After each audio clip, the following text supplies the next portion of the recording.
Oh,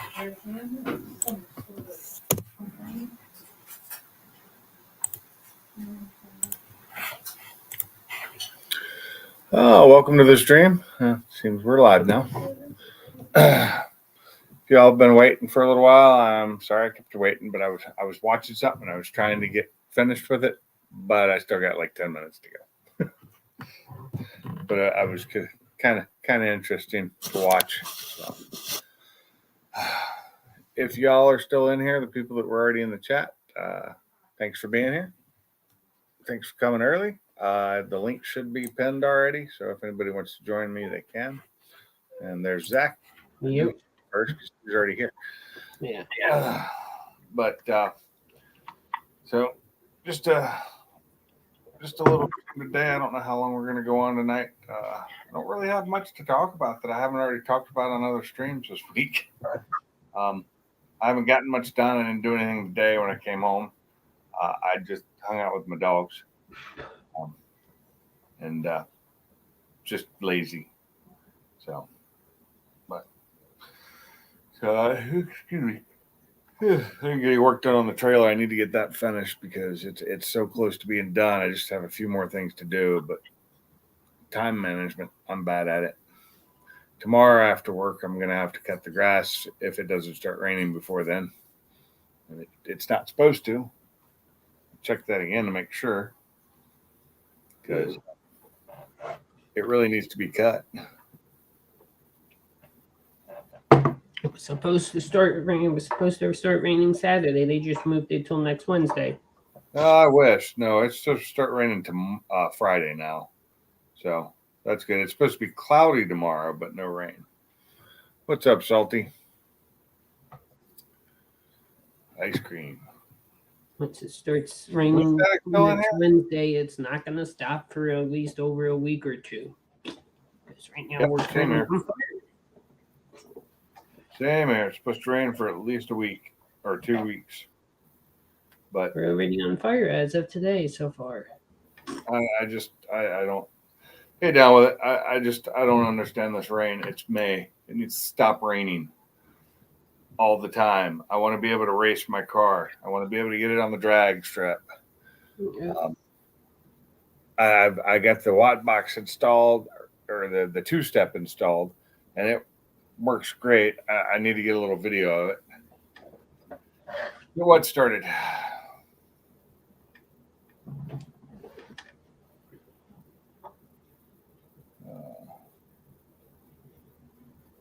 Let me get the port lady in here. What's up, Jamie? Hey, down with it. What did you say? Get what started?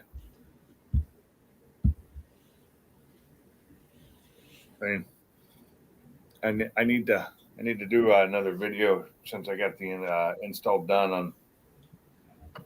Oh yeah, that it was running the other night. It's running fine.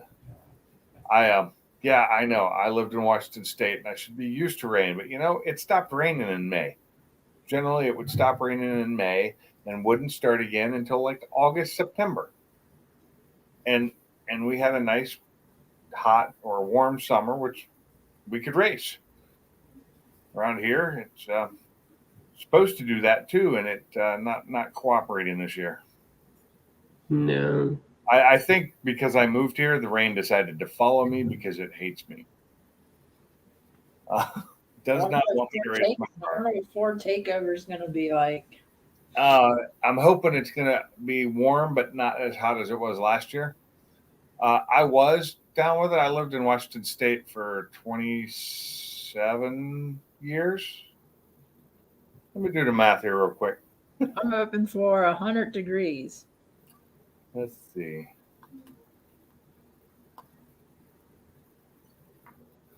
$28 years. I was in Washington State for 28 years. I'm hoping for 100 degrees. I am not. That's what it was last year. I'm hoping for it. It'd be cute. No, it wouldn't. It'd kill me. I'll die. I will die in the heat again. I'm joking. My car doesn't like the heat. Today, I realized that before I left work to come home, I realized that I drove to work without the pump the water pump in my for my intercooler working because I had the fuse out of it last night and I forgot to put it back in. I'm in Alabama. I'm in northern Alabama, northwest, like almost Tennessee, almost Mississippi. 100 degrees. 100 degrees all day, every day. No, 70 at the most. 70 is like the perfect temperature. I can go swimming when it's 70 if I swam. Sorry, I don't. I can wear shorts when it's 50, so 70 is no problem. And I don't sweat too much. 70's cold. 70's cold. 70 is not cold when you're me. I sweat once it gets above 70 degrees. I'll sweat when it's 60 if I'm doing too much. I have to.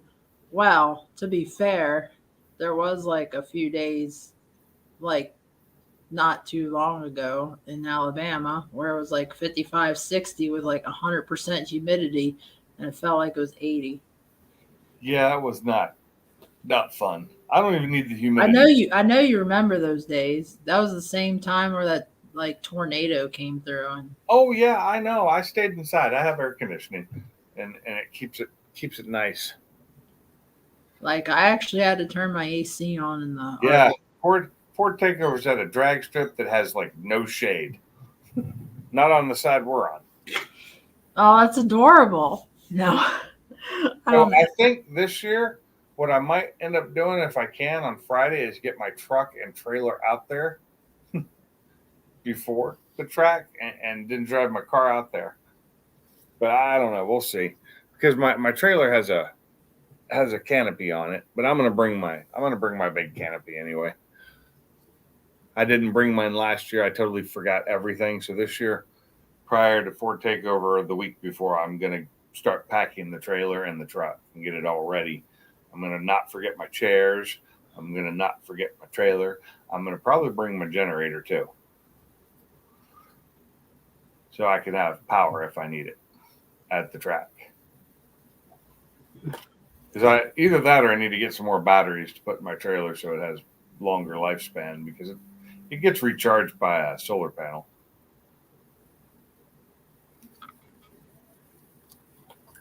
And I do know that the batteries in the inverter will run so far my jigsaw and my vacuum, no problem. What's up, 27 Fast Forwards? Yeah. How's it going?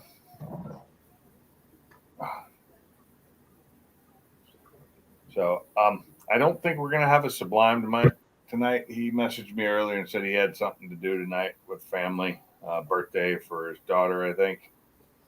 So he probably won't be in here tonight.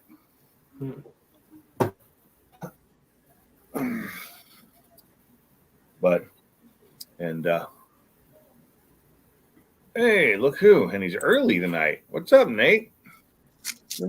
Boy. You're not coming in at the end. Yeah, well, normally I'm in the middle of doing a bunch of. What's that? Sorry, I forgot to pause the YouTube. The hotter the better. No. I joke about it. I do. I think it's funny. Yeah, well, It's you know, not funny, but it is. I like how when people tell me that, if you lose weight, if you weren't so big, you wouldn't sweat so much when it got hot. And I'm like, you know what? When I was 6'1" and 150 pounds, I would sweat if it looked hot. I'm not going to tell anybody what they. No, but I get that from people. And I'm just like, it's not because of my weight. I've always been like this. In fact, I sweat less now than I used to. I like them. I just have a thing for miserable temperatures, like whether it's the extreme hot, the extreme cold. I hate extreme cold. I hate extreme hot. If I could live in a place where it was 60 to 70 all year long, I would be very, very, very happy. I live in Canada. Oh, Hawaii. Huh? Sounds like Hawaii. I'd live in Canada. Canada? No, it's too cold. Too cold. I mean, I go to Canada, and that was like ridiculous. Like it was like negative something, and like 8 degrees and windy, and I was on the roof. I was in the one time. I remember the one time I went up northern China for a job, and it was December, I believe. Yeah, it was December because we worked the entire month of December. And the average the average high for the day was negative 40. I went to China when it was June. Well, Beijing. this same place that it was negative 40 in December, I was there in June too, and it was like 100 plus every day. Damn, that sounds like Mongolia. Because I was in Mongolia. It's close to it. It is Okay. really Yeah. close. Yeah, I was in Mongolia. Hey, Mike. The Gobi Desert. That was. Hey, what's going on, everyone? Okay. I didn't see your face, so I had to make sure it was you Yeah. without taking my hand off the remove button. Yep. No, it's me. I can't stay on long. I had my surgery today, so my voice is kind of Well, that's fine. But Hello, Mike. how you doing, Jamie? Thanks for coming in. Well, I like that picture you got going there. That classic. Oh, that's actually Lego. I was gonna ask. It doesn't. I thought I it was was. gonna say, it doesn't look real. It looks like something is off, but Well, it's so small. It's It, hard to tell. it is real. It's a full size Lego version. Right. But I meant it doesn't look. Yeah. Oh, when you zoom in, like I can zoom in on my laptop, you can actually see the lines for the Legos. Yeah. Oh, well, I didn't mean to do that, but I'm trying to zoom in and it's moving things. Oh, I can't zoom in when I'm full screened. That's weird. Man, I I need want a a laptop, but I can zoom. I need a topside creeper. Oh, and it's gone now. I zoomed in and it's Mike's face. Oh, sorry about that. It's okay. So, how's everyone doing tonight? Doing pretty good. Just been I did 8 hours at work today, and then ate lunch while I was working, so I didn't have to stay late. And got out of there and got home and got lazy. There you go. Just Hung out with the dogs, watched some YouTube. I just had midterms. Oh, that sucks. I took a nap. I did. I'm not gonna lie. I took a nap. I took a nap, but that's because they put me under. Oh no, I don't ever take naps. But today Yeah. I was sitting here and I Hope had you feel better. my Feel better husky soon. lying up against me and being all comfy, and so I just fell asleep with her. Nice. I hope you feel better soon. Oh, I'm good. I have to keep getting surgeries over and over again. So, for my esophagus to expand it, they've been doing it every 6 months for the last couple of years. So they said now they could probably do once a year. Really? Well, at What- least the frequency is less. Yeah, I'm Good on news. some new meds. They finally got something FDA approved for it. So I've been on it for about 6 months. That helps. What is it that made it smaller, or were you just born that way? No. It's do a Google search for EOE, eosinophilic esophagitis. Essentially, just search EOE. But your immune system attacks your esophagus and Ooh. causes it to swell up and damages it over time. So, Wow, that kind of sucks. yeah, because you can get esophagus cancer, you can have your esophagus tear, you can have, lots of bad stuff. But What? Oh yeah.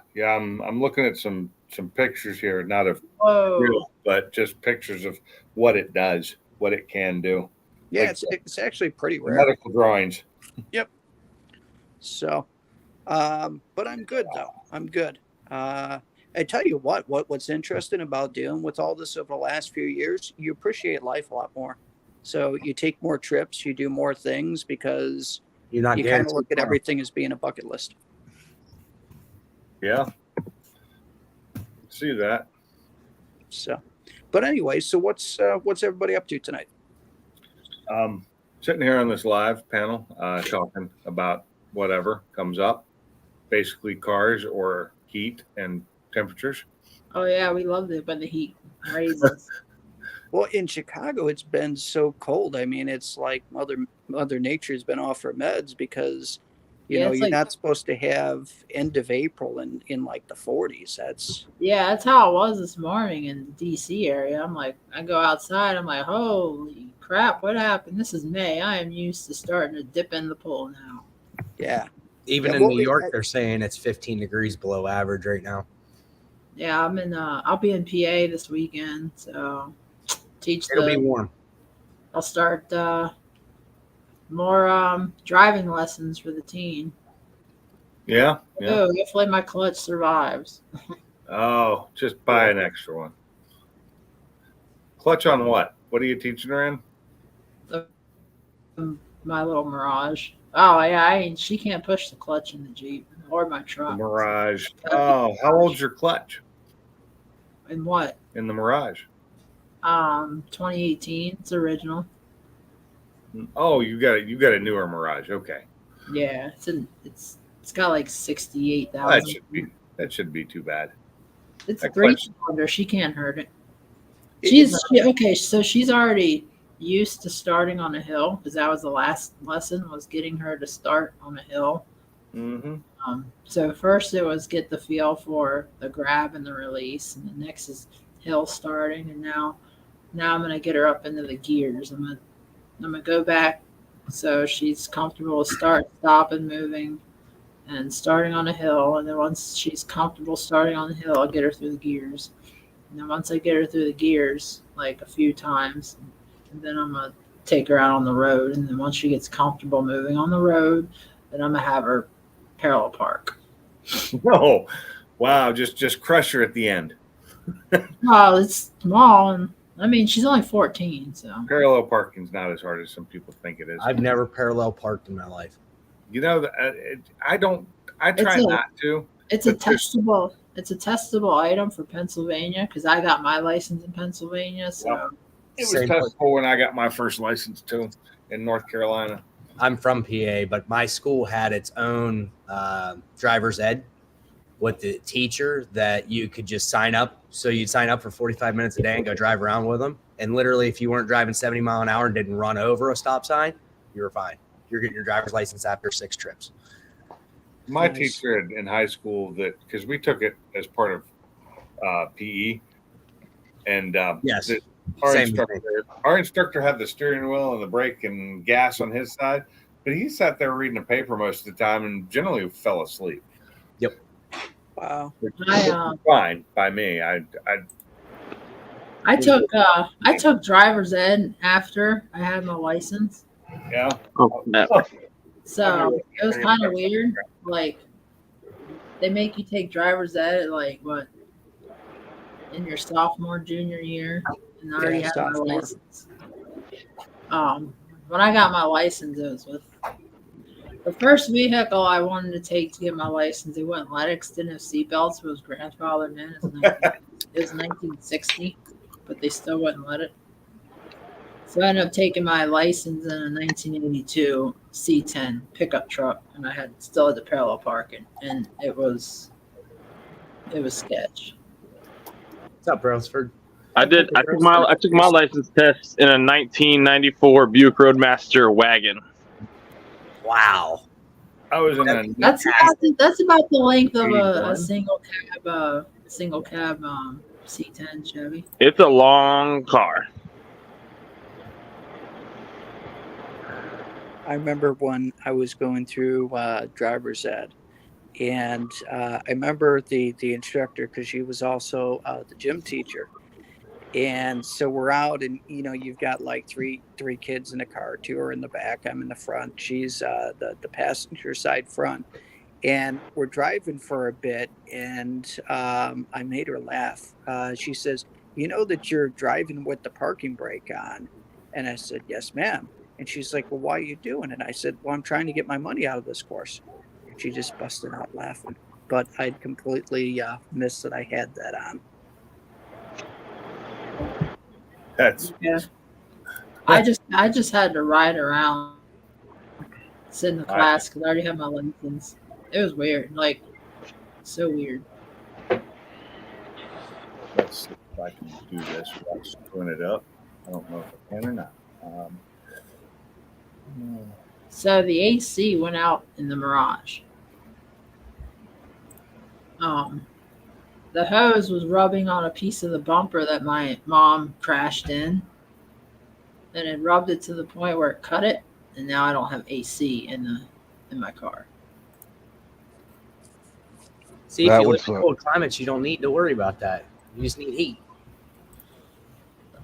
Yeah. That's going to change when I drive it to Alabama and then Texas. Hold on, whoever's down there, or did I just put somebody? Oh, it's me. So you see that car right there? Yeah. Yeah. That is not the car I took my test in, but it is the same car. So What is it? That's adorable. That is That's a adorable. 1981 Datsun 310. Ah, adorable. because I was going to say that it looks similar to the Datsuns that I had, but different. I had 2 Datsun B210s.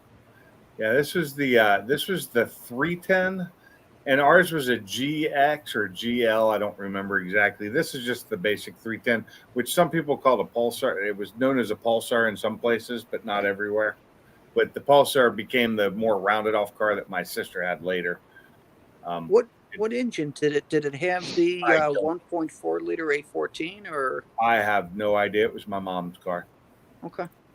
I had to use that to test in because at the time they weren't letting me drive the Spitfire until after I got my license, and then the Spitfire became mine.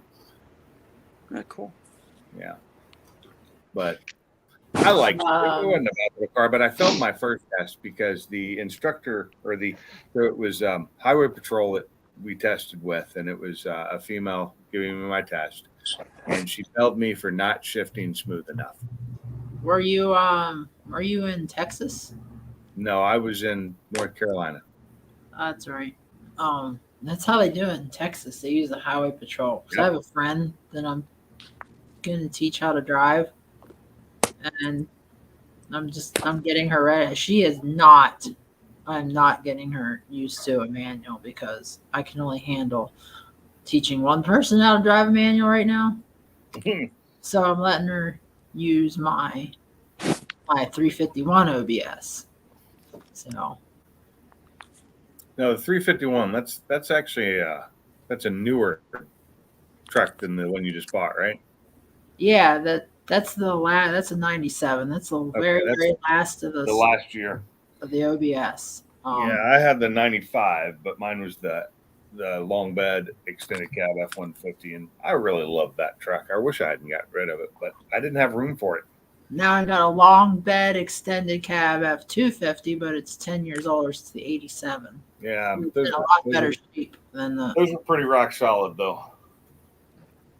So I think I'm gonna have to I have a high confidence now. I have to replace that rear fuel pump because that thing was screaming when I drove it up to Fort Campbell. Yeah, well, they're actually not that hard to replace. So I'm like, as soon as I flip that switch and I hear that me, and I drove to Fort Campbell and back with that thing buzzing like that, and it didn't quit, but I still have a front tank that's got a brand new pump and tank in it. yeah, it's easy enough to swap the tank or swap the pumps out in those tanks. They're not super hard. I swapped the tank in mine when I first bought it because everybody always has one of the tanks go bad and they never fix it because it has 2. Well, I believe having 2 because if one pump does go bad, you still have the other to run on. And that happened to me on my 351. I'm like, man, I'm not getting any power, and it's like, and I'm like, well, the only thing I can do is flip the switch, and sure enough, she came alive, and I'm like, next thing you know, I'm getting a Spectre tank and a Delphi fuel pump, and I forgot to change the sending unit because it got check balls in the sending unit, and now, if you can guess what happens, if I let it idle on the rear tank, it'll fill the front tank and it'll run out. Yeah. That's the most common problem with them trucks. It's the only thing I just run the front tank about a half, and then I'll flip to the rear tank and I'll run that out. By the time I flip to the front tank, I have 3/4. So why not just put the check valves back in?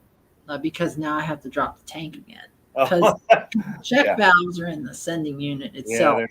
Yeah, It's not the dual system like the 87 has, which is That was the problem with my They're- F-150 is the rear tank didn't work, and I thought the pump was bad. Come to find out, it was a bad wire, and so it was easy fix. It's amazing though how we'll get used to little things that are off on the car, and it's a pain to fix it. And we're like, you know what, this is okay. So like the sending unit that's in my car, full is 3/4 of a tank, and then everything down from there seems perfectly fine, but it won't go past 3/4 after putting in fuel pumps, sending unit, and all that. Am I going to drop the tank? No. I know that 3/4 the way up, I'm full, and then he just get used to it. I yeah, I actually towed my 7,500-pound camper from Texas to Alabama like that because I knew the tanks are solid, the truck's solid. I just the sending unit with the check valve, like just gotta understand its quirk and send it. Put a big deep 4x4 5R110 pan and a temp gauge, and watch the temp gauge as you're towing it. Lock out overdrive and go. Has the E4OD, so. That was the other thing I had an issue with was with my once I got the rear tank working again, it still didn't tell me I had fuel in it, even though it was full. So I'd run on the rear tank until it started sputtering, and then I'd switch tanks, and I never was a problem. Might not be the best way to do it, but it wasn't a problem. I mean, I like it. They're simple trucks. They're not bad. They tend to breed. Like now I got 3 of them. Well, I just sold the IDI. I did sell the IDI. It's sad though. I love those. Those are hard to find in good shape. Yeah, it only had 13,000 original. It was a flatbed, had an Alcoa 10 lug. Oh, that's There nice. was one for sale at the local dealership. I was driving by Ford, and I couldn't believe it. There was a 93 because it was last year for the IDI, last full year.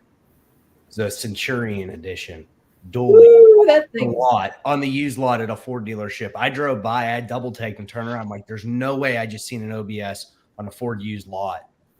And I turned around, sure enough, I pulled in. I guess it was a guy that had a collection. He had 26 of them, and the guy passed away.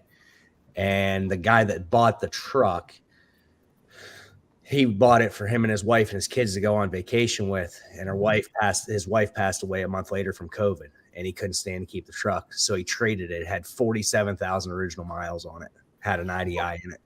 It was a dually. Oh, It was a beautiful truck. It's like brand new. How much were they asking for that? 26. That's actually not bad. And they sold it within 3 weeks. It was gone. Yeah. Wow. They were trying to get me to trade my blue one, which is rusted. I said, you guys are going to have me pay, and I'm not paying. I don't need an IDI. I have no use. I have a 7.3 Power Stroke sitting at the house. I just got to put paint on it. I don't need this truck. Hey, Ford Blue. What up, I Blue? was looking for a 7.3 Power Stroke or 7.3 IDI in the 4-wheel drive extended cab or full crew cab, and I was searching and searching and searching for one, and then I ended up buying a 460. Yeah. Well, when I was looking for the 7.3, I was finding just beat up ones or ones that had too many mods done to them. And there was one I really liked, though, and it ran good, and it was slightly modified, and it was lifted and all nice. And I was like, yeah, this lifted looks cool as hell. I mean, but with it being as old as it was and as high mileage, my bank wasn't loaning me the money for it because it was over their limit for mileage. And later, Mike. So I was lucky that the Ford dealership finally got that F350 in that I ended up buying, that 2015, and that's what I bought, that I traded in on the 450 I have now. But I'm not mad about buying that 460. If you could see this thing in person, I am not I'd mad love at to. all. You should drop it off here. Let me borrow it for a week. I don't even care about the gas mileage. Like, I drove that thing happily up to. It looks good. It reminds me of my F150 from similar year, but That was an old one I had. And that wasn't quite as nice, but I mean, there's no overdrive in it, but yeah, whatever. That's the cruise control and air conditioning works. that's the thing about the older trucks that were made to haul things. They really weren't made for long distance driving so much. Oh, but High speed. so my IDI had a 513 ratio in it, and oh man, oh my God, that thing screamed. I drove it from Oklahoma to South Texas in the summer. It's 60 mile an hour is probably turning what? Just pushing red line. Well, it had a US gear dual range, so I was flipping to Okay. the dual range in fifth gear. I mean, I was still tacking like 2,700 RPMs the whole entire way, cruise control on and all. It's not that bad. 2,700. I mean, it's better than screaming at like 4,500 RPMs or something. That's true. 2,700 and 90. I think what Redline was what Blue might be able to tell you, but probably 3,300 was probably Redline or 35. Oh, you're talking about a diesel. Diesel. Never mind. I was Okay, thinking Blue. a gas motor. Okay, a diesel at 2,700. Yeah, that would be Yeah. spinning pretty hard. That's the old IDS. They were a beast of an engine though. I mean, that thing, I'm like, look, I can't be driving this like that. But I was towing heavy, but it didn't care. I mean, I crossed the scales in almost 26,000 pounds between the God. truck and the trailer. I did that with my the trailer I brought across the US was over 26,000 pounds. I think it was running 28, which is over its weight limit. But Yeah, I had to get the stuff here, you know.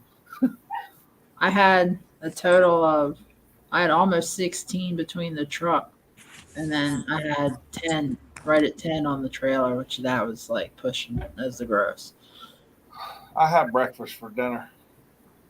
So did I. I cooked some scrapple and failed and had a grease fire and had to, it was just a mess. Like, I cannot cook, but I was craving scrapple.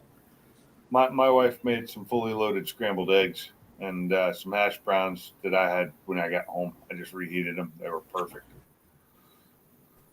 Yeah, same here, Mark. Now I want tacos. I want good tacos. I cannot cook to save my life. I can. I just don't usually. Like, I'm lazy. it's so bad. Like, I made scrapple and I had to open up the windows in the hotel. I had to turn on the fan. I had a grease fire going. Hey, at least your hotel has a stove, right? The Residence Inn. Yeah. Yeah. Yep. I don't think I've had scrapple in forever. What is that? Well, I'm finna say, what the hell is Scrapple? Scrapple is it's basically extra pork parts into like a patty. So you make kind of like a pudding with it, and then you put flour and you harden it into a block, and then it's like extra pork parts in a block. It's semi-soft, but it's got like flour and like a meal, like a cornmeal mix, and then you cut it up and fry it, or well, you cook in a pan, and it turns out to a patty. It looks like a welcome mat, like a brown welcome mat. Yeah. But Tastes good. it's amazing. Like, I was craving it to the point where I'm like, I know I'm not pregnant. That's If you've got high blood pressure, You know it's a you're not problem pregnant. for you because it's salty. but I was craving. So yesterday was my sardines, blueberries, and black olives. I dinner. saw that picture and I was like, what the hell? Oh I my mean, I got God. some bad taste, but damn. Well, I was working, like, I was. Goddamn, are you sure you ain't pregnant? That's what I was going to say. You sure you're not pregnant? Holy shit. If she eats like a jar of pickles, then you know, right? Sardines and blueberries? Oh my God. And black olives. Don't Oh my forget the Lord. black olives. Actually, sardines and black olives, I get. It was the blueberries that threw me off. I don't get the sardines. Them bastards are nasty. Oh, I love sardines. But How the hell can anybody eat them? How can you get past the smell to eat them? They don't smell bad. The smell don't even bother me. I Here's just the don't thing, like, I so- don't like any kind of thing like that. How to tell I live alone is sardine. Like I have sardines. That's the first. That is the first indication that there's nobody else coming into my life. Hold on. I may not have sardines right now. I don't think I may have. Let me see what I got. He comes back with like a can of herring. Ugh. He comes back. You won't find any sardines in my cabinet, but you'll find a couple of cans of Spam because I do like Spam. I like Spam. I mean, like I'm just super weird. Like completely awkward, completely weird. I eat. But my weird. Spam's got to be fried though. I got to fry it, then make a sandwich out That's, of it. Then that's then the it's only good. thing I ate. That's the only thing I ate all day was sardines, blueberries, and olives. That was my God almighty. So Salty, I'll tell you what you should do at Spam sandwiches. So when I was a kid, we used to go to Lake House, and my mom would make Spam sandwiches, and I absolutely hated it. So did my brother. So we would take the trip, and I would tuck my Spam sandwiches behind the rear seat. Now you think of Spam sandwiches, how nasty that those things smell when they're sitting in the car for a while. That car never smelled the same. But I hate Spam sandwiches to this day, and they're only good for stuffing behind the back seat. See, I absolutely love fried Spam sandwiches, man. I'll eat the hell out of them. I love them. I would, but they're so bad for me now. Even the low sodium ones are bad for me. Dude, all a Spam sandwich needs is toast, mayonnaise, and a little bit of pepper, and you don't need nothing else. That's all it needs. I get the low sodium sardines. Believe it or not, they exist. Well, I have. So I just found I don't have any of my normal canned goods in there. Usually I have some herring. I just guessed. She said don't come back with a can of herring. She said that. Like watch him come back with a can of herring. I wish I had, because then I'd have some. I don't have any herring, no sardines, and no smoked oysters. And So you do eat sardines. and I usually have those on hand. I usually always have at least one can of each, but I am out completely because I haven't been buying it. I love that, and I have to buy that in low sodium too, and it doesn't taste nearly as good. The last corned beef hash I had, though, I made it myself out of some leftover corned beef. Do you remember? Do you remember the Corned beef hash is the fucking bomb. I don't give a shit what nobody says. Oh, I love corned beef. If it's hash. fried up. Hell yeah, so man. good. Oh my lord, that shit's good. Do you remember the army? In basic, they would say they put like saltpeter in all the food. Do you remember hearing that stuff? I remember that. Yeah, That was Saltpeter, huh? it's a real thing, but they weren't putting it in. It was Okay. that was just an old wives' tale. They hadn't done that since like Vietnam War. Later, Brailsford. I'm assuming Take that's care, not in there. Bruce. I was pretty sure he was gone anyway because he was frozen. Been to say you know he's a Spam guy, being in the Navy. The Grinch even took the last can of Who Hash. Yeah. Yeah, like Who Hash. So what I like at Spam and corned beef hash, I don't like any of that, but I do love cheesy eggs. You don't like corned beef hash, Mike? I got another. So Oh I man, corned beef hash is good, man. Especially with What did you cheese say and you like? eggs. Oh, cheese and eggs and corned beef hash. Oh, dude, get the fuck out of the way. I'll eat the hell out of it. Once we get some chickens, I'll be having cheesy eggs all the time. Oh, cheesy eggs. Oh, yeah, definitely. My Oh, wife- yeah. I thought you My said wife made cheese today eggs. was- I'm like, what? Loaded cheese eggs, with mushrooms and some other My stuff. parents had chickens, but my friends just picked up some ducks, and they've been eating duck eggs. Oh, duck eggs are good, dude. Have you I haven't had a tried? I duck. mean, how do they I don't taste know. I've different? never had We're a going to be duck getting egg. ducks too. How do What they was that, taste Mike? I've never- Say it again, Mike. I didn't hear you. Sorry, how do duck eggs taste compared to chicken eggs? Because my daughter wants to get some ducks. I'm curious too. Aren't they just I don't know. I don't eat eggs. They're a little. You don't. Well, you eat just said you've been trying duck eggs. Who said that? You just said that. No, I it's didn't. a neighbor or a So my friend. friends picked up some ducks. Oh. So duck eggs are a little creamier, I think, is the way I'd Yeah, have I to say it. A never little had more it. Yep. rich than Yep. chicken eggs. But basically, they taste the same, in my opinion. Now, if you say, Brailsford's rides. Take care. What is that? Okay. Somebody editing videos. Oh, yeah, that's me. My bad. I meant to mute it. I'm gonna drink some of this $2 McCormick rum. Oh, I don't have. Oh, I wish. Oh, she'll be feeling all right tomorrow after that $2 I bottle would of love rum. to be feeling better. Oh, there's this. I'm Let's joking. start I the ain't gonna Cheez do Its that. commercial again. I ain't This doing is that. killing me. I got nothing to snack on. I'm trying to make stuff disappear out of my garage. Well, I know the one thing I had to snack. Oh, I love licorice, but I do not like Good and Plenty's. They're too sweet and I gummy. haven't had those. in a I while. like hard candy licorice. That's my mom's favorite candy. Nope. I don't eat licorice at all. I like Good and Plenty's. I like them. I like Australian licorice is delicious. Yes. Australian licorice. I've never tried it. What's the difference? Oh man, Good. they're hot as shit. It's just awesome. Hey, well, just since you spent a little bit of time in Australia, Brelford, did you ever try that Vegemite shit when you was there? No, I've never been to Australia. They sell Australian licorice here. Ew, Oh, ew, I thought you'd been there. gross. Ew. Vegemite is nasty. Every American I've ever heard that tried that shit, like that shit is That gross is as hell. nasty. I had that shit in New Zealand. That is gross. I didn't like it. I had it here in the U.S. because I've never been to Australia either.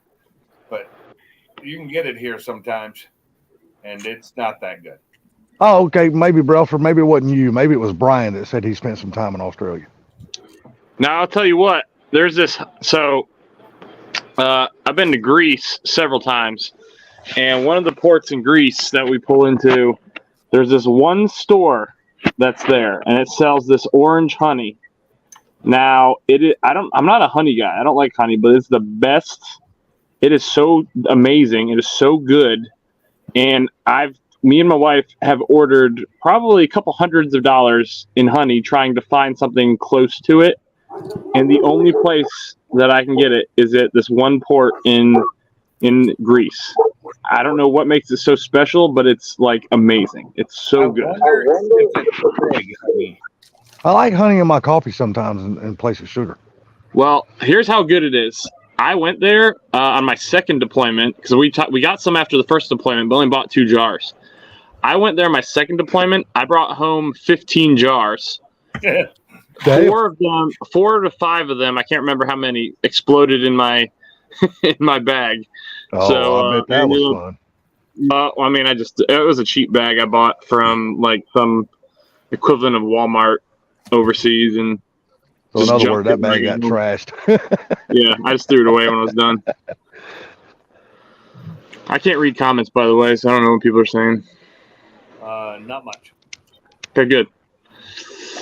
Now, when I was in Turkey, every morning for breakfast at the hotel I was staying in, they had like your soft cheeses, your meats, your olives, tons of olives. And then they always had this fresh thing of honeycomb that they'd have for a couple of days until it was gone, and then they'd put a new one out there. Some of the best honey I've ever had. Turkey is the yacht capital of the world, man. We did I think it's called a PASSEX. We did an exercise where we exchanged sailors with the foreign navy, right? And so me and my brother got to deploy together. So we were on the same ship, and they sent him over to the other ship. It was a Moroccan Navy ship. And my brother told me they got served like a 4-course meal. Like, it was amazing. And he said the food was so good. We brought their guys over, and we didn't change our schedule. We didn't change our meals for them. We didn't care. We served them freaking these little, I don't even know what you call them. They're like nuggets, but they're like little discs, like nugget discs, and they're not that good. And we had nugget discs and grilled cheese. And you would have thought it was the best thing they'd ever eaten in their lives. They freaking love that crap. And I was like, this is nasty. Oh man, the Italian army. I had a chance to be on an outpost for the Italian army up in northwest Afghanistan, and they had like wine and sandwiches. And their MREs are like good, like very like mid-grade restaurant quality. That I'm like, man, I can get used to these Italian MREs. Yeah. Yeah, those they had it's like the Air Force MREs were always so much better than mine when I was in. Because they had the Air Force had the ones with the heating pouch that we didn't have. You didn't have the heating pouch? Even the Marines got the heating pouch. Wow, maybe we had the heating pouch when we were in the Army, Nom. I got out in '96. Last time I had an MRE was in '93. Who's in Army? No. The heating pouch was a bad idea anyway because the Marines turned them into improvised boom devices. And I'm not trying to get you demonetized or anything or screwed up or I don't know, but the Marines are bored on an outpost. They do bad things with the heat pouches. And I will say this. Oh, yeah. I personally, when I was a midshipman before I actually commissioned, the Marines taught us how to do said prank. And it's amazing. I was not arrested by military police when I was a midshipman because we were all staying in this hotel on base. And let me tell you, if you guys don't know what I'm talking about, you take the heat pouch and you take a bottle and you squeeze it. You squeeze the top down. You basically fill the bottle with a quarter cup of water. You put the heat pouch in the top. You get it jammed in there. You screw the top Might on. not want to be saying that, bro. And then you telling people how to build a bomb. It's not a bomb. Anyways, you activate the heat pouch and something very loud happens. And so it became where we were drive-bying each other's rooms, tossing it into each other's rooms, and it sounds like, boo boo, and it's super loud. You're like, holy shit! And we had a shared bathroom. So me and my buddy, the way it worked, the hotel rooms worked on base, is you would share a bathroom with your neighbor basically, and you just lock your neighbor's door if you had to go. And so, my buddy, I had been to Marine Week. My buddy had not, so I knew about this. And I set one up, and I took some toilet paper rolls and I stacked them, and I put that on top. So when he opened the door, there's no way he could not activate it. And so he opened the door, he activated it. I'm sitting in my room. All of a sudden I hear, bam! And I'm open the door, and he's laying on the floor in the fetal position. What he said he had, and I'm looking, and there's these little plastic particles just floating in the air. I'm like, oh my God, I wasn't expecting that. And he said he picked up the bottle. He said it was warm, and he didn't really think about it. He just threw it in the trash can. He goes to pee. All of a sudden, the thing blew up. All the trash that was in there just shot out like a cannon, and it was caked on the ceiling. It was freaking crazy. I bet he pissed all over the back of the commode then. Well, he was grabbing. I mean, I'm talking. When I say loud, I can't emphasize how loud it was. And that actually scared the shit out of me. I was like, I'm never doing this again. That was the dumbest thing I've ever done. It's amazed the police didn't get called out and come bust us because that was some bad stuff. You'd be amazed at what we got away with in the Army. Was it an IHG hotel? Was it an IHG hotel? I can't hear you. Was it an IHG hotel? Oh, it's Gateway's Inns and Suites. Yeah. So I mean, we're right there, and we're just dumb midshipmen. And you got these probably some freaking commander in the hotel room right next to me who's probably what the hell is that? I fell. Made a loud sound when I fell. Yeah, but you look back, it's a lot of funny stories, things that I'm like, man, it's amazing I'm as far as I am right now. Well, you realize it. So even before I was in, people used to be able to, when they were in the field, they'd carry C4 to be able to do explosive stuff. I had to quit doing that because you can light C4 and use it like sterno and, like a heat tab and cook with it. Problem is, if dumbasses went to put it out, they'd stomp on it. What happens when you apply heat and pressure to C4? It goes boom. It goes boom. That's Heat what and pressure causes and everything goes boom. Well, heat and pressure on C4 goes boom, boom. And I mean, we're talking just little teeny pieces of it. And it was blowing soldiers' feet off. And so they quit letting soldiers carry C4. That happened in the 80s. Well, I didn't join until the 90s. You want to? I mean, we're not. Well, I won't talk about it here, but you want to know a good. So there's a reason the Army had not had nuclear power plants. Doesn't have nuclear power plants for like sustaining outposts. And if you Google SL1 reactor, like it's a crazy story. It's crazy. That's the old one. I think I've read that. What's the story behind it? Basically, there was like some dudes who. Hold on. Let me do some googling so I make sure I don't say things I'm not supposed to say. The Army Nuclear Power Program (SL1) was a prototype for reactors intended to provide electrical power and heat for small remote military facilities. Yeah, I'm on Wikipedia. that's a bad idea. What? It's a good idea. It's just you need the right people to run it. That's why it's a bad. That's why Oh. it's. Also, the SL1, or as I've known it, the ALPR. That's okay. Same thing. The Argon Low Power Reactor. It's finding the people is the. Okay, so basically, all right, it says it in there. I can talk about it. All right, cool. Here's a story for people who are listening.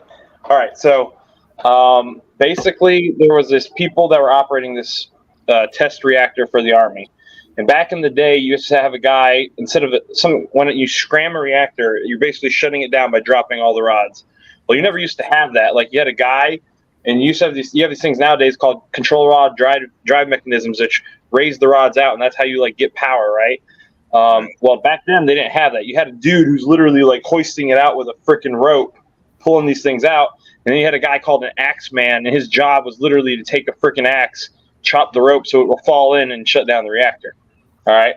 Well, this test reactor was they're starting it up, and the fire department on base had gotten a couple false calls that night already, and they got a second or third one, and they went out to the reactor, and they're out there, and the alarms are all going off, and like they can't, and there was something like I don't know if it was they saw smoke or what they saw, but basically they couldn't find anybody, and so they go inside, and it looked like a bomb had gone off, and they found two of the guys just dead, and they couldn't find the third guy, and they're looking all over the place.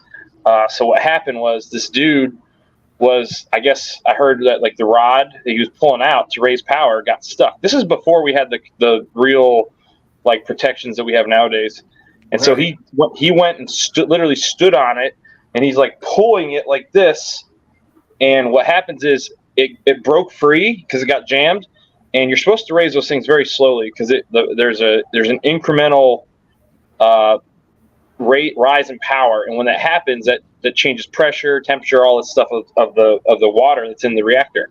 Well, he yanked it, and power it essentially went from something like zero, like we measure power down to like 10 to the negative 10. Let's just use that for example. All right, like I'm talking like percent. If you go down like decimal 0.000000001, right? That's how far we measure power. Well, it went from literally nothing to like 10,000% power, where you really only want 100%, and it flash boiled the reactor, turned it into a steam bomb. That rod shot out into that man and pinned him to the ceiling 40 feet in the air. Well, what they said was the rod hit the plug, and the plug's what pinned him up in the ceiling. Damn. That's what I read. Oh, well, either way, that dude had a bad day. Yeah, he got pinned to the ceiling regardless. Yeah. He had a bad day regardless. And that's also Wikipedia, and I take that with a grain of salt. I go with the story that I heard when I was taught it. So, yeah. In other words, that guy's not telling his story to nobody. That resulted in a 50-year ban from nuclear power for the Army. Yep. Kebab. Yep. That was Corporal Kebab. You know, that'd be Good name for it. if that was his name, it'd be hilarious. Yeah, no joke. I mean, it's not funny, but it's funny. Not funny. Yeah. It happened in what, like the 60s? Yeah. Now, we have It was like a prime. 1961, and it was in Idaho Falls. You ever watch? If you watched HBO, and we're getting, you said you want to talk about cars, and I'm getting us way off topic. Oh no.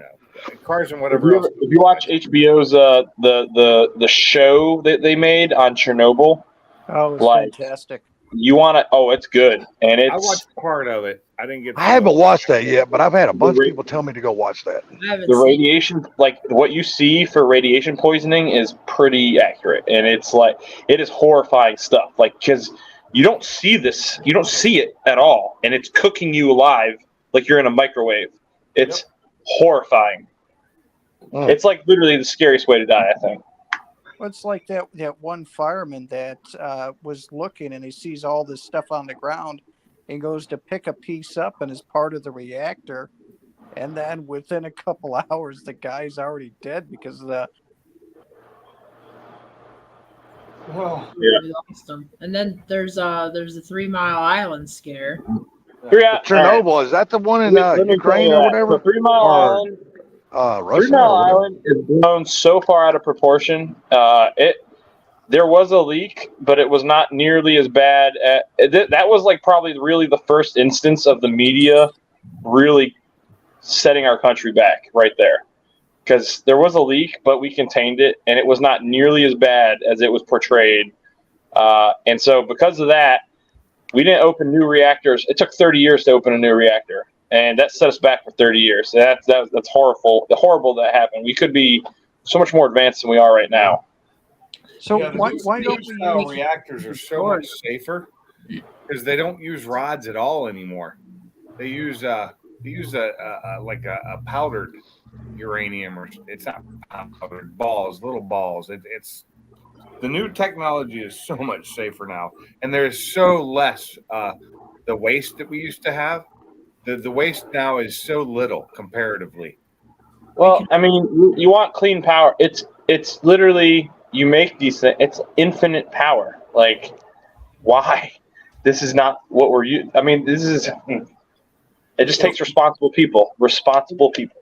It's Well, really let me funny ask when I think of a nuclear facility. I always think of those big towers that you always see, and I saw them over in China, and I saw them, because it's what you remember from the TV. But some of the nuke facilities don't have those because everything's kept internal. Like the steam doesn't ever leave because it's all recouped and reused for the water. We can also be tapping into using thorium to make dimethyl ether, which we have sustainable fuel.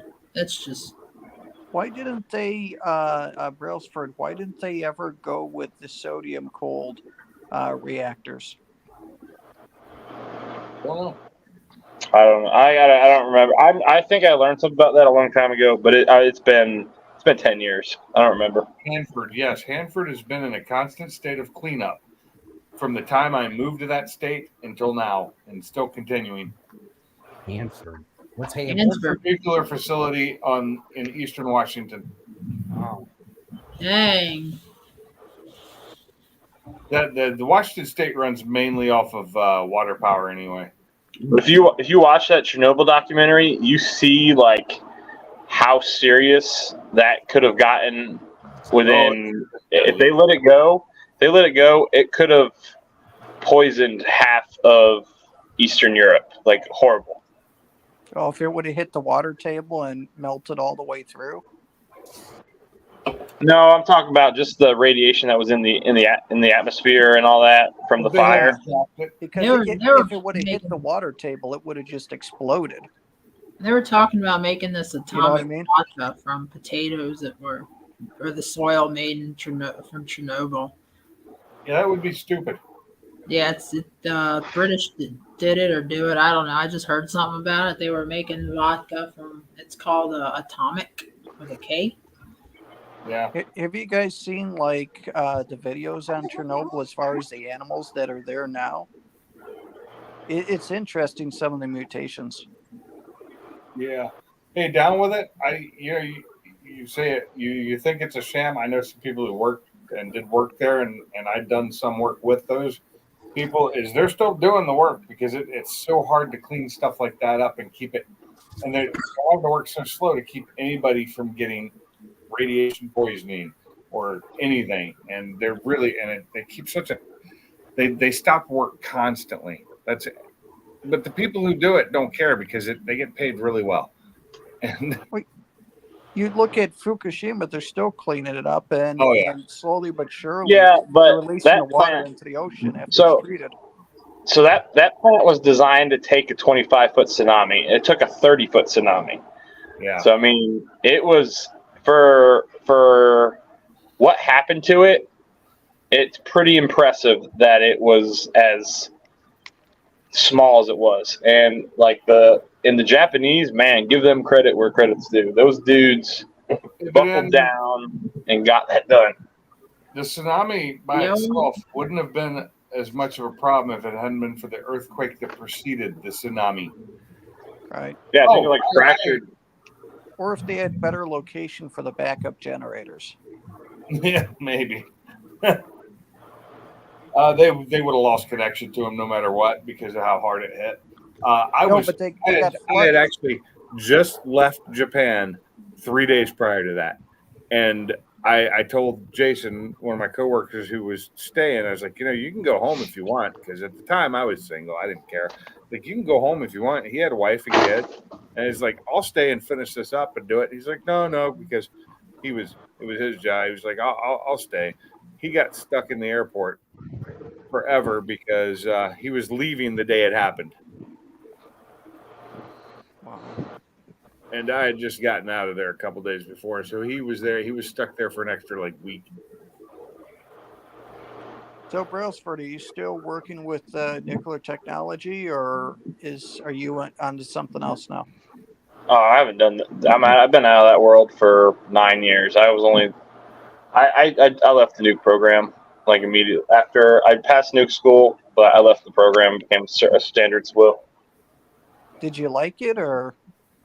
I mean, there's a whole story behind it. I didn't mind it. Like, I only did it for the money, but I got screwed really hard.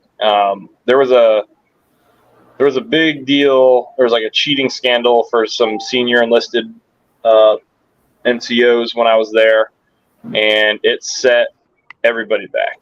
And then I'm not going to go into too much. I got screwed out of the program. Let's put it that way. I didn't do anything bad. I did not. But when it came to my final qualification, there was a person who was on my board, or actually one of the staff members. They're supposed to stand the watches for you. He teed me up pretty good, and he set me up for failure pretty good. But I mean, looking back at it, it's the best thing ever happened to me because I like where I am right now. Cool. Yeah. Well, getting back to the car thing, did you sell your Fox body, browser? Later down Yep. with it. It's gone. Did you already pick up something new yet? Nope. Okay, because I'm behind on people's videos, so I don't know if I haven't put that video up yet. I just finished editing that video, so it's uploading right now. If I can get a good thumbnail done, I'll have it go live on Sunday or something. Okay. Sunday. So when I'll see it on it. So when are you picking up the new ride? I don't want to know what it is, but when are you going to pick it up? When it's ready. Oh, well, I mean, I didn't know if you was buying the turnkey vehicle ready to go. I didn't know that. It will be. Yeah. Okay. Like I said, I don't want to know what it is. I want to wait and see the video. So. I'll watch it when it comes up eventually. So is SRT Live Navy? What? SRT Live? I don't know what that is. What you're talking about? What the hell is that? He's just saying hello to Down With It. I don't know who SRT Live. SRT, he got to be a damn Dodge fan. Oh, yeah, it's in his picture. Look at it. No offense, but I'm so sorry for you. I'm not. Those things are comfortable as hell. Me neither. There's got to be gullible people out there everywhere, so he might as well be one of them. I've rented them, and I like the Challengers, man. I wanted a Challenger way before I had a Mustang. I like to look at them, but they break down way too much, and they're too slow.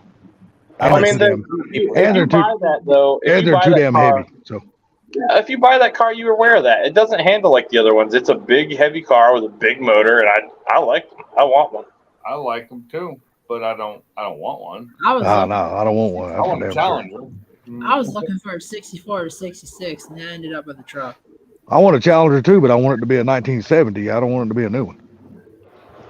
I ended I up. I will disagree with Hemi being one of the best engines ever made, though. No. Maybe hey, the Right. old Hemis, the old Hemis. Yeah, I will agree. But the new Hemis, oh no, hell, you can't even rate that. Chrysler 383 or 440. The new Hemis, Nissan engine's better than that damn thing. Some of them are okay. I mean, The Chrysler 383 or the 440. That shit, whatever, what's that shit designed for when they cut cylinders going down the road to save fuel and all that? On demand. Man, that biggest piece of damn waste of technology. you know, Chevy does that too, and I'm not a big fan of Well, that. that's why I don't buy new Chevys either. So, That's wiping lifters. Hey guys, I'm gonna drop down to the chat. Ain't no all right, Just, Mr. Mike. Stay down there. And nice seeing Mike, you take care, buddy. If we don't see you up on the panel tomorrow, we'll see you the next live, bud. All right, thank you. about torque because a Coyote is not a torque monster unless it's got the truck cam in it. Yeah, definitely. You can't worry about torque when you get a Coyote. You just got to worry about the end result. It's going to do it's going to do its business on the top end, guaranteed. Get to $7,000, you're good to go. I have to agree. I have to agree with Down with it. I like cars and trucks. I don't care. Now I like cars and trucks, Fords. but you know, I own all Fords, but I'm not against owning something else. In fact, if the right Camaro came along, not one of the new ones, Yanko or a Trans Am, a Yanko, shit. I better hit the fucking lottery if I'm gonna get a Yanko. you know, They all great. to have as an old Challenger. I love those cars. But the thing about it is, no matter what brand it is, all the engines break down eventually, and you got to fix them. They all die sooner or later. anything with mechanical spinny thing. Hey, anything man-made is going to break, unless you got an old Toyota 20R or 22R, and you can drive that motherfucker in the ground, and it will just keep on going. 22 RE. Yep. Oh, or the one UZ motor that's in my freaking Sequoia is unkillable. I've got 331,000 miles. Still drives like it's brand new. I'll floor it any time, and it's just fine. I had 333 on the exact same one. My old Subaru GL, that thing, I couldn't kill that engine. I ran out of oil like 3 times, and it still wouldn't die. I think the most miles I ever put on a motor was a Chevy 305. It was a 300. My aunt still had her first new car. It was a Toyota. It was like a 94 Corolla. She got rid of it in like 2008, and it had, I think she was pushing 400,000 miles on it. Never did anything to it. Nice. I asked her, "What'd you get rid of it for?" She's like, "I felt it was time for an upgrade." She wanted a new car. And she's still driving that. It was an Equinox. Still has it. My aunt is 62 years old, can't figure out what to do with all her money, and she drives old vehicles. I know. What Well, you should tell her that you can help her figure it out. I got all kinds of stuff she can do with that money if she's got a lot. Tell her you got a car sitting in the garage that you would love to start modifying. You just need some of her money. The terrible thing is, like, people that have kids and stuff, like, you know where your money's going to go. You want to save it for your kids. I get it. She doesn't have kids. It's just her. Her husband just passed away in March. Hey, Mike. So she's the only one left.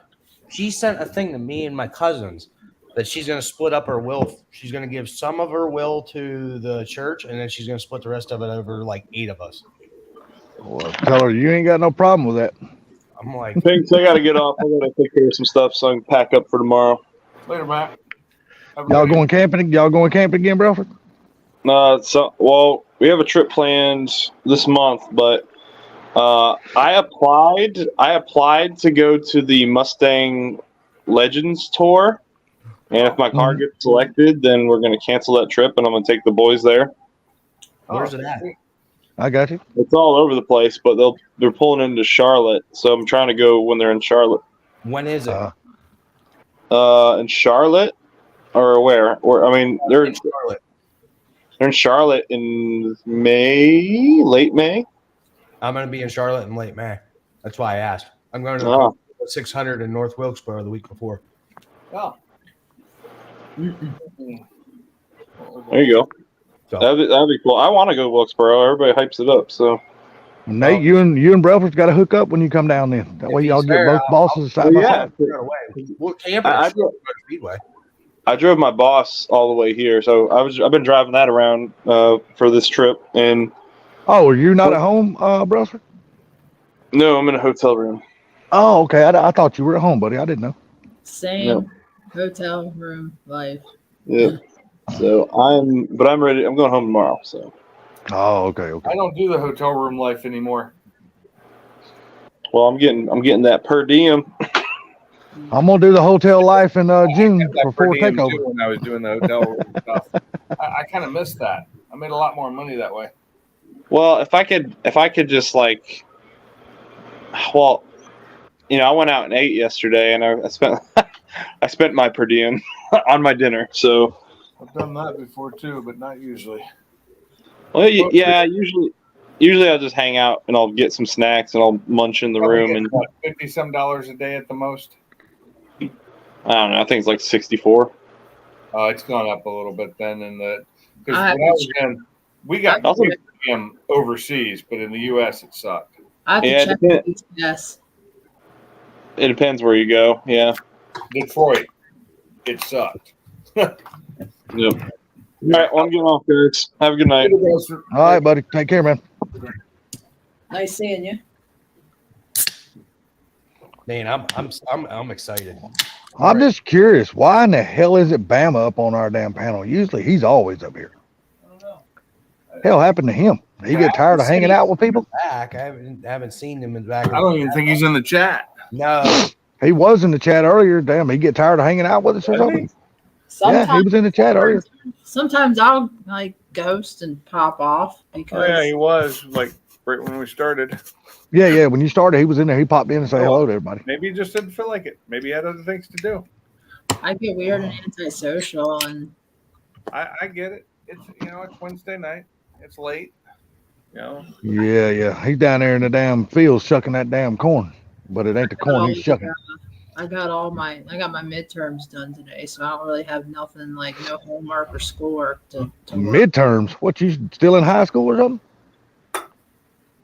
In some sort of training. Yes. Okay. Well, you're only halfway done with that, aren't you? Yeah, that was rough. We had 3 people fail. It's all downhill from here. Well, I don't know. I still got the finals. Still got more activities, and then the finals, and then. Well, I trust that you're going to pull through and graduate. No problem. I don't know. We lost 3. It's kind of humbling. Mike's Garage don't know it, but I'm gonna try to hook up with him in August. I'm coming to North Carolina in August to see my sister, and then while I'm up there, I'm gonna try to hook up with Mike's Garage. Yeah, I need to I travel all over all the time. There's no reason why. Well, I know I can meet up with everybody for the most part. Seems like everyone's on the East Coast line, all the way driving down to Alabama. If I just didn't have to work every day. Well, I don't got to work every day, but I'm just one of those very lazy people that don't like to do nothing. If I didn't work every day, I'd get a lot more done around the house. What's up there, Barbecue Mike? Places. What's up, Mark? How you doing, guys? Bastang. Bastang Fred. What's up? I finally just turned on the chat. I get sent places just to give my opinion. And that's what I feel like sometimes. See, I don't. They can't. They don't. People wouldn't want to do that for me because I'm an asshole and they wouldn't like my opinion. Well, I'm so weird and socially awkward, but I did learn that the director of the site has a Fox body with a really nice stroker motor, and it's got. I love Fox bodies, but I am 100% done looking for those cars. They are just people are wanting stupid money for them cars. Yes, they and they're not worth it, and I'm just done looking for a damn Fox body. So what I'm liking about the Fox bodies now is you're starting to find the people with the low mile original ones are finally coming out and selling. See, that's the ones I don't want. You understand? I don't want a low mile original Fox body. I want something that's already been modified. That way it doesn't bother me to do what I want to do to it. Oh, it won't bother me to take a low mile one and treat it like it's brand new. Well, Yeah. well, see, I would never treat one of them like it's brand new because I just drive a Fox body too damn hard. When I get a Fox body, I enjoy the shit out of my cars. That's what they're built for. I'm kind of afraid to mod this 460, this 87, just because of its originality. And you don't need to, Jamie, because that truck will keep appreciating in value.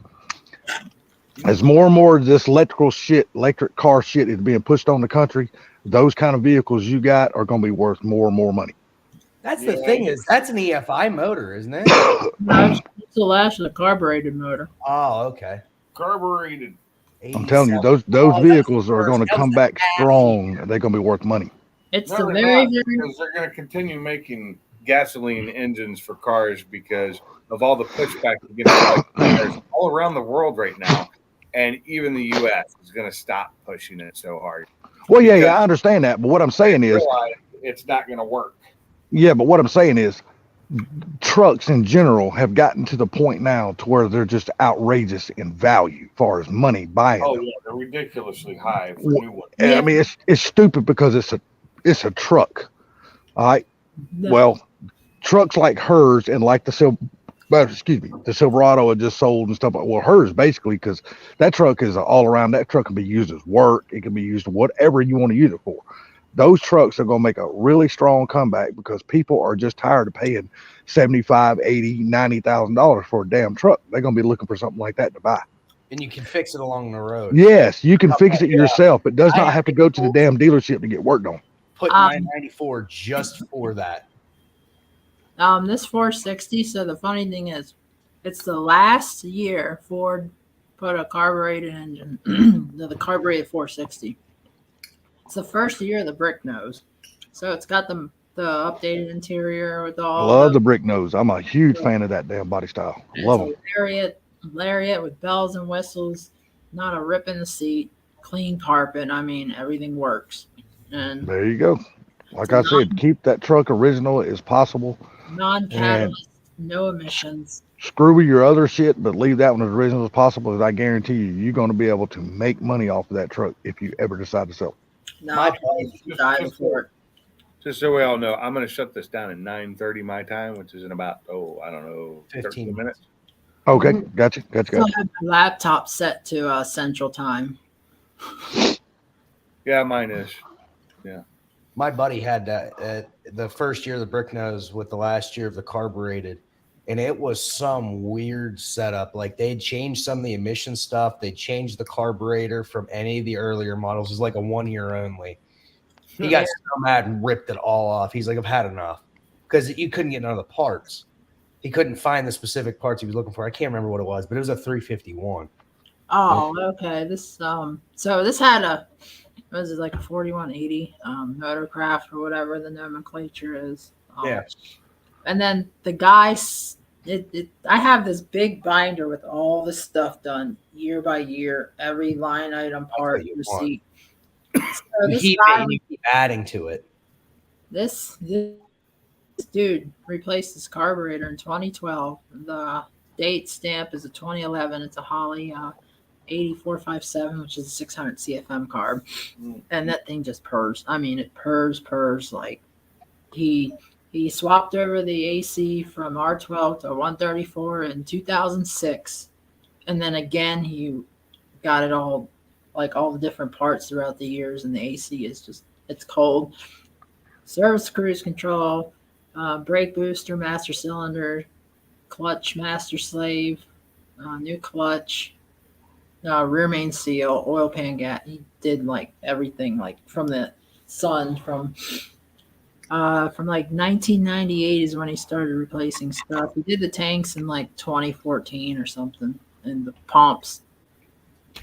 Does it got power window, power locks, or is it Power windows, locks. That's It does need a window regulator on the driver because one's slow. He said, like, if I want him to replace it, just bring the truck. Like he'll gladly do it if I'm like away or something. And I'm like, you don't have to do that. Your truck is a Lariat then, right?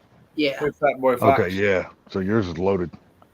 I'm like, don't worry, I'm gonna give it the same care that you did. So, What's up, Fat Boy Fox? How you doing, buddy?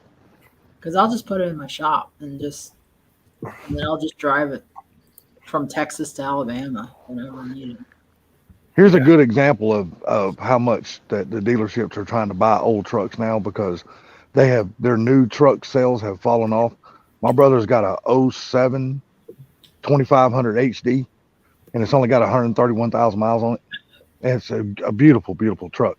And the dealership has offered him 35 for that truck. Believe You that know shit. why? It's Their a new truck 07. tools have dropped off. Duramax. Is it Duramax? 35. Is it Duramax? Mm-hmm. Yeah, and he's got the bank. And when he bought it, he had the dealership before he even took delivery of it. He had the dealership install the bank system on it. So that truck is really, really nice, man. God, it's really nice. Was that before they swapped over to the emissions, like the very, very last bit? Because at the mid-year of 07, they swapped over to That's Chevrolet, Jamie. I couldn't tell you. I don't know about that. LB7. The LB7 Duramax is like the bee's knees of them. Oh, his is nice. I'm gonna tell you right now, his is freaking. It's a torque fucking monster. Especially since he had the dealership add the bank system. He's got like a little computer box or screen or whatever Yeah, yeah. He can just mash a button and change the damn tunes on it. It's got 4 different tunes on it. It's crazy. In 2021, when I bought my new truck, I brought my 350 in to trade it in, and they gave me more money than I paid for it from the same dealer. That's crazy. And I'd only had the F350 for maybe a year and a half, maybe. Wow. And I'd put plenty of miles on it. Yeah, that's just letting you know how new truck sales are falling off, man. I mean, the trucks because they can't get the trucks. Well, and another thing is people are they're not willing to pay that kind of big price for a truck that that their wife mostly is going to drive. Because now women are using those trucks to go grocery shopping, going to the damn picking up plants and shit. I mean, the women are driving those trucks a lot now. It's just not the men anymore. Guilty. I mean, it's just became an all-around family vehicles is what pickup trucks have become. I'll gladly go pick up flowers in the 460. I don't care. No, what I'm saying is the trucks are so luxurious now, man. And women love driving those damn things, and you can't blame them. And I'll wear the giant bow and the. Problem is, there's a lot of them women, not you, Jamie, but a lot of those women don't know how to drive a truck. They don't. Oh well, of course. Hell, have you ever seen most of them driving the Cadillac Escalades? They clearly don't know how to drive those damn things, but they're still driving them. Women that drive Tahoes and Suburbans, they're the crazy rich white ladies in urban areas. They are the nutty people in the face. It's just not. It's not just white. Never even notice. Dang. Anybody driving those trucks just don't know how to. The women don't know how to drive those trucks because they are not used to the weight and the braking systems on those trucks. Yeah, I mean, they just pull out in front of people, or they wait till they get right up on their ass before they hit the brakes, and they don't understand. This damn Tahoe and this Cadillac Escalade is not going to stop as fast as that Honda Accord that you've been driving. This is like. It ain't going to happen. This is like my high school class you're talking about. This is like my high school class. I used to get shit on when I drove my old 78 460. I used to get shit on, and like, yeah, I was like, it was a mess. Now, when I was in high school, I was also an idiot. I put lift blocks in front of a 4-wheel drive truck. I was an idiot. I mean, when I was in high school, most of my friends didn't drive anything that was newer than like 85. But an 85 was a brand new car almost then. Yeah. I'm gonna tell you right now, everything I drove in high school had ball tires because I burnt them some bitches off daily. Everything I drove in high school. Everything. Had a carburetor. Everything had a carburetor that I drove in high school. Because I'm not gonna sit here and lie, I had some bad ass Mustangs during high school. God Almighty, they were fast as hell. I had all the farm junk. I had the Willys Jeep, which I still have. I have an 83 Silverado, which it's got a 305 in it. That's okay. It's got a lot of miles on it. Mm-hmm. I had a 78 F250 with a 460. And that was my high school fleet. Man, I got kicked out of high school parking lot so many times I wasn't even allowed to drive my car to school because I would get after school and before school. I was the dumbass out in the parking lot doing donuts and burnouts and shit like that before class and after school. I was that dumbass. You know a C6 can take a very, very hard neutral bomb in a 460? Oh, really? Yes. You know what can't? Is a Jaguar. Yeah. I've never owned one of those cars. XJ6L. It was a Some late dude. 70s model, early 80s model, and it dropped out of.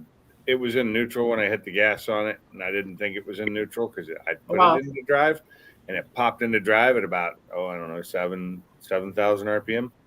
Snapped that drive shaft clean in half. I didn't know what I was doing, and some dude was like giving me instruction on how to neutral bomb. I didn't know it was neutral bomb at the time, and he's like, "Oh, well, you should do this." And then I'm like, "Oh, okay, this sounds fun. Like, am I gonna take off quicker?" Yeah. No. You know, neutral bomb. You talking about put it in neutral, rev it up, and drop it in drive real quick? Yeah, Oh, that's one quick way to tear up a transmission. I did that. Basically what I did, and I didn't mean it. I was gullible, man. Like, We always had manuals in school, especially in our Fox body. Hell, I didn't have a manual in that car, and we just throw it in first and just fucking set the tires on fire. but when I I had a did it, manual in my. I thought it was in drive when I hit the gas, and I couldn't react quick enough after I hit the gas to the floor to get it, the RPMs to lower before it decided to go click. I had a manual in the one farm truck and then the Willys Jeep, but then I ended up getting hit by a drunk driver head on in the Damn. farm. And then I ended up getting that 83 Silverado, which I started driving because I was going to put the 350 out of the farm truck and put it in the Silverado instead of 305. Never got around to it. That Silverado to this day still has that 305 in it and a lot of Jamie stuff. A lot of Jamie stuff. There's like a picture of like me and my high school friends at prom in that truck still somewhere. I'm pretty sure.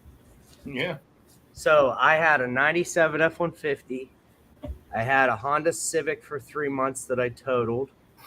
And I had a Dodge Neon that I totaled. That's a picture of the Civic and what's left of it. Holy. Poor thing. Hold on. Hold it up. Keep it up there.